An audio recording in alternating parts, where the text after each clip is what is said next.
Good evening, everybody. It's day 4 of this Here's to My Health challenge and Friday night, date night. So tonight we had hamburgers and french fries, sort of. We had ground hamburger patties that were made with some garlic powder, salt, pepper, and I had a sauce that I made from about a week ago with salmon, and it was a little bit spicy, and I had lemon juice in it and some cayenne pepper and stuff, so that tasted really good on the burger. And I had mixed greens and some fig vinegar.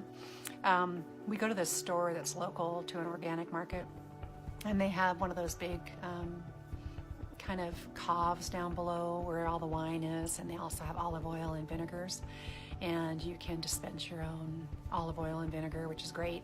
But they have kind of flavored vinegars that are flavored with fruit. One's pear, one's fig, one's, I'm going to blank on peach. So it's seasonal, so that sometimes there's peach. So they're just really good without using any artificial sugar or anything extra to sweeten them. So I usually put those on salad, and then the french fries weren't really french fries, they were sweet potato fries, and they're really great baked. And that's all I had. That was after I biked tonight, so I guess I'm going from nighttime to morning time today.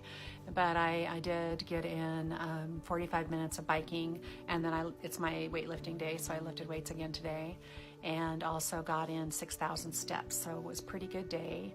I was pretty busy in my shop, putting a lot of new stuff away and working. So for lunch, I made tuna because Tony made me hungry for tuna. So I made tuna with capers and lemon juice and onion, and put it on these romaine lettuce boats. I just tore off the smaller parts and ate the tuna in the middle of the lettuce boats. So they tasted really crunchy and yummy. And for breakfast, we did another hash. So same kind of thing, Brussels sprouts and all that, and one egg. And that, I've noticed that I don't grab midday snacks as much when I'm busy. I just forgot, and then I didn't want to eat before I biked, so that's kind of how the day went. So today I was thinking about how you break bad habits, or the habits that you want to get rid of, or how you start good habits.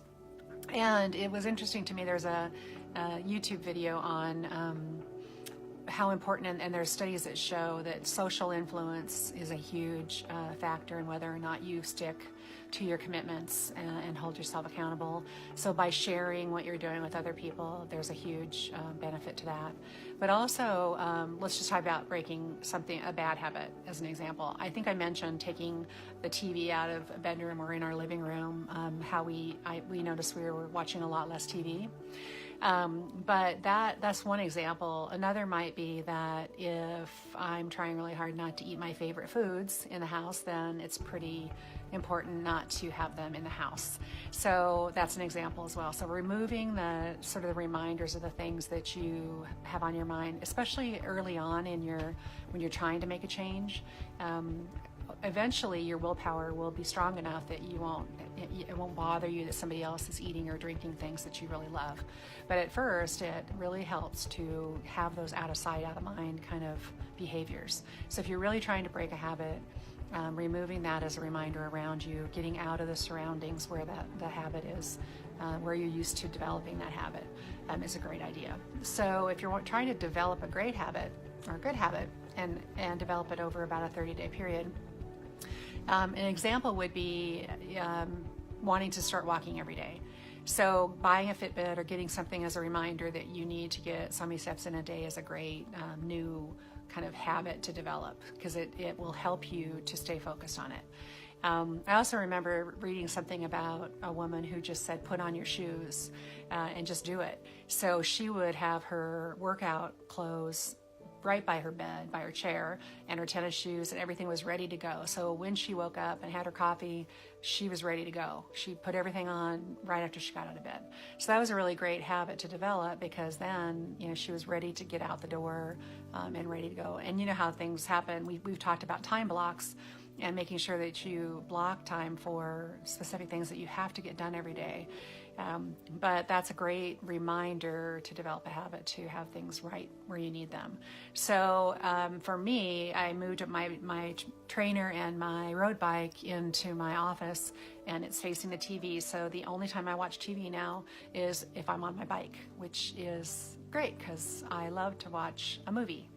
So I have my bike, and it makes training and sitting there a lot easier. We love to be outside biking, but now that it's winter and everything, we can't. So this is a great habit to develop.